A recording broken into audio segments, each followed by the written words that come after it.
Je conseille à tous ceux qui veulent progresser, évoluer, à tout le monde dans leur technique.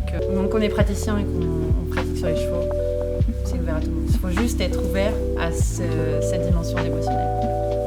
Des personnes qui sont quand même ouvertes parce que c'est des choses qui ne sont pas forcément visibles, ça se sent mais ça ne se voit pas. Donc, Ceux qui ont besoin un petit peu plus d'approfondir ou qui bloquent sur certaines techniques ou qui ont des cas qui n'arrivent pas à résoudre simplement en corps physique, voir si un petit peu en travaillant sur les émotions, ils peuvent aller un peu plus loin dans leurs soins aux animaux. On est entouré de beaucoup d'ostéos dans les stages, mais en tant que shiatsuki, je trouve aussi beaucoup d'outils, un intérêt énorme.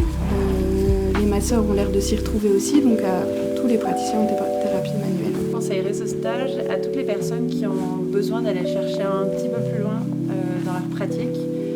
C'est vraiment propre à chacun.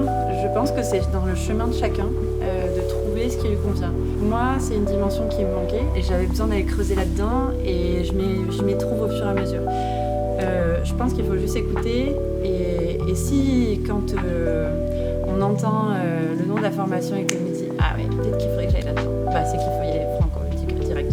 Du coup, vu que c'est des nouvelles techniques pour tout le monde, pour nous les étudiants comme pour les ostéos qui sont diplômés et qui exercent depuis des années, c'est assez drôle de voir du coup des ostéos qui pratiquent depuis parfois plus de 10 ans tâtonner aussi et être au même point que nous, à pas trop savoir et essayer d'apprendre quoi, et je trouve ça trop cool.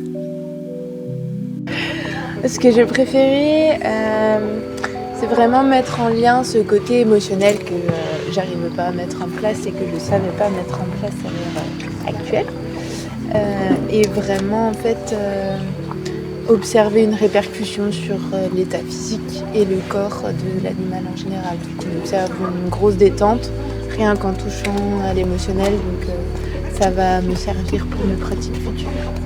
Dans l'idée, j'aimerais réussir à mettre tout en place, mais en étant plus réaliste, je pense que le côté huile essentielle, travail sur les chakras, va être peut-être plus facile à inclure à mon protocole de shiatsu. Mais ouais, dans l'idée, j'aimerais pouvoir toucher un petit peu à tout et utiliser un petit peu tous les outils. Et en ce qui me concerne, ça permet de compléter finalement des choses que je faisais déjà. Là, par exemple, quand il s'agit d'aller voir pour réharmoniser au niveau du corps, il y a des choses que je ressentais déjà, que je faisais en partie, mais elle a mis un cadre autour de tout ça. Donc c'est vraiment quelque chose qui m'a bien plu, pouvoir le mettre en pratique.